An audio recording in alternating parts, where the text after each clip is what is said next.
Bem-vindos ao Baú do Trader nesse final de semana da marmota, que eu já comentei com vocês, que foi de fato a semana da marmota, com aquele feriado encaixotado e também os eventos aí da semana passada. Muito bem. Vamos aqui àquela análise sutil. É evidente, todo aquele rally de alta, e que bateu hoje ali naquele ponto ali próximo dos 125 mil pontos. E vocês vejam que a magnitude realmente da alta, teve aquela alta expressiva, realmente, dois pregões atrás, continua uma alta no pregão de ontem e hoje ele dá aquela parada. É claro, sexta-feira, aquela coisa, quem é que vai ficar comprado? Como eu disse para vocês, muita gente já zerando posições, ele vai ficar comprado nesse cenário depois desse rally? Eu acho que não. De novo, não encontrem explicações com relação aos fundamentos. Mas aí, eis que na sexta-feira já saem alguns dados que fazem com que o mercado comece a voltar à realidade. O Banco Central divulgou o IBC-BR, que é um instrumento que o Banco Central utiliza com uma metodologia própria. O IBC-BR ele tem muito mais a ver com aquilo que está o faturamento, né? O que está acontecendo de fato na economia, na boca do caixa. Não tem nada a ver com o PIB, né? Ele é um sinalizador da atividade econômica no espectro das transações financeiras, que é aquilo que o Banco Central consegue monitorar, e alguns outros parâmetros que ele utiliza,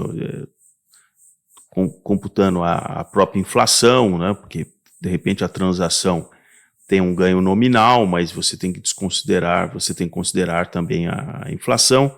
Então isso não tem nada a ver com aqueles ignorantes que falam que é uma prévia do PIB, né? Não tem nada a ver uma coisa a ver com outra. O fato é que ele cai 0,06 em setembro em relação a agosto. Só que em agosto, o índice, inclusive corrigido, é de menos 0,81. Então, nós temos a derivada negativa se mostrando desde agosto. E aí ela continua no mês de setembro. É interessante que em matérias aqui de jornal, olha que interessante essa frase. O resultado ficou abaixo da mediana das expectativas colhidas junto a 26 consultorias e instituições financeiras. Como se isso realmente resolvesse alguma coisa para você, tá certo? De uma alta de 0,1%. Então, as 26 instituições financeiras, corretoras, apostavam simplesmente numa alta de 0,1%. E foi exatamente o contrário, né, nessa magnitude.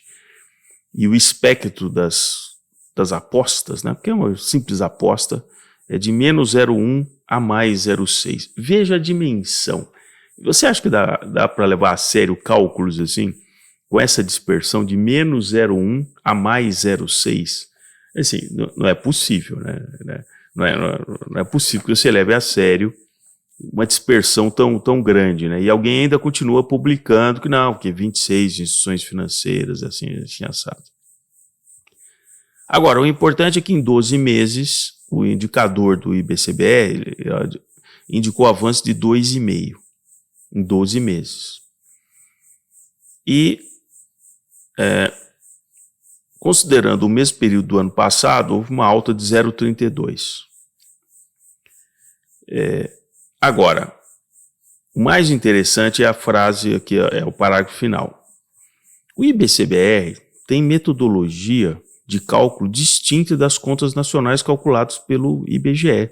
O indicador do Banco Central tem frequência mensal, permite acompanhamento mais frequente da evolução da atividade econômica, enquanto o Produto Interno Bruto, de frequência trimestral, descreve um quadro mais abrangente da economia. Então aqui o jornalista já está tentando passar o pano, né? Ele realmente já está tentando passar o pano, porque o resultado do PIB do terceiro trimestre será negativo. Não é à toa que o presidente já disse que isso foi em função dos feriados, muitos feriados. E aí eu via até aquela jornalista, né, da rádio que só toca desinformação, dizendo, não, é porque no primeiro semestre o PIB foi muito forte, então agora é uma acomodação. Então eles já estão preparando o discurso para te convencer que vai ser uma acomodação. Mas em 2024 haverá crescimento, vai ser menor, como disse a Pururuca, vai ser menor. Mas como é que ela pode afirmar isso, que o ano que vem vai ser menor, mas ainda vai ser crescimento, se nós continuarmos com essa desaceleração econômica? Se os caras não conseguem nem acertar aquilo que estava previsto para esse ano, porque eles achavam que era acima de 3% e tal, e agora vão ter que se contentar com ali 2,5%, 2,7% e tal, mas antes, né, bastou o primeiro trimestre com aquela coisa do agronegócio, um segundo trimestre que pegou aquele carregamento e já se falava em PIB de 3,5%. Aí nós estamos chegando no final do ano e simplesmente nós encaramos a realidade. E aí nós temos, evidentemente, aquilo que está parado com relação à reforma tributária e o que será a lei de diretrizes orçamentárias para o ano que vem. Então, o mercado, o que ele fez agora em novembro? Ele antecipou aquele rally de alta do final do ano, porque ele sabe que dezembro será porrada. Olha, as puts de BOVA11 estão baratas, então aproveitem a liquidação aí antecipada da Black Friday e já comprem as suas puts de BOVA11. Porque na hora que realmente as contas aparecerem, aí realmente o mercado vai perder esse glamour. Eu não sei até que nível ele vai realizar, mas essa alta, sem simplesmente estar conectada com aquilo que de fato está acontecendo na economia. Vocês já viram o número de empresas em ARJ? Vocês viram a publicação do balanço ridículo da Americanas? Debenturistas, vocês podem optar em trocar pelas ações da Americanas, vocês podem vender, vocês podem entrar num fundo e tal.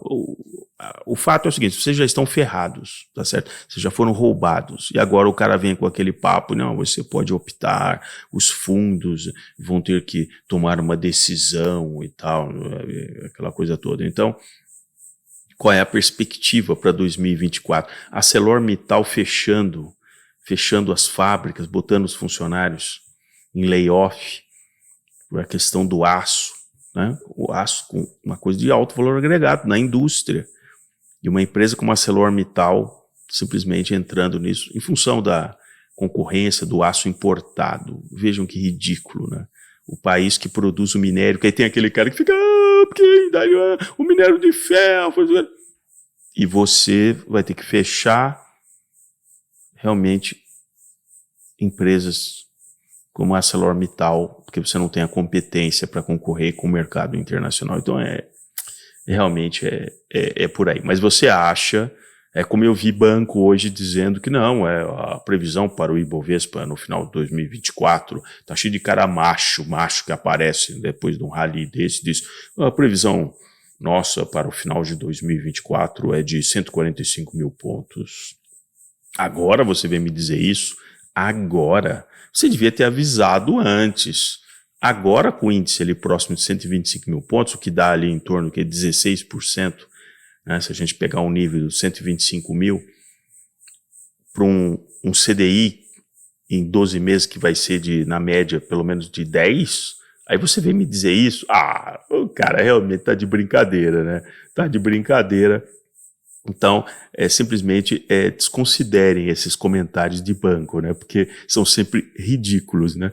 Depois de todo um rally desse nessas semanas, tem que aparecer um cara iluminado que fez uma conta e disse que o Ibovespa pode estar em 140 mil pontos no final de 2024. Eu tenho coleções aqui, coleções de frases patéticas como essa ao longo dos anos, né? Vamos fazer a IPO, não, que não, você tem que perguntar para o cara assim, qual é o seu interesse nisso, né? Você está interessado por quê? Você trabalha para quem? Quem paga o seu salário, tá certo? Então é isso aí, pessoal. Bom final de semana. E aí, olha, a semana da marmota acabou. Agora a gente vai entrar realmente no mundo real a partir da semana que vem. Um abraço.